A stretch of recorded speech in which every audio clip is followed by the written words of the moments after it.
નમસ્કાર, મનોમંથન ન્યૂઝમાં આપનું સ્વાગત છે।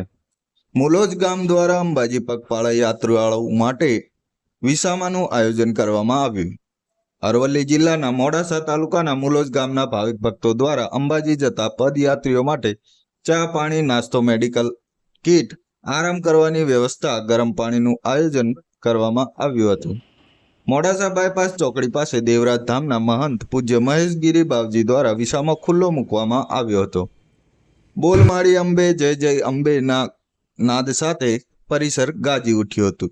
મનોમંથન ન્યૂઝ, વનરાજસિંહ ખાટ, માલપુર।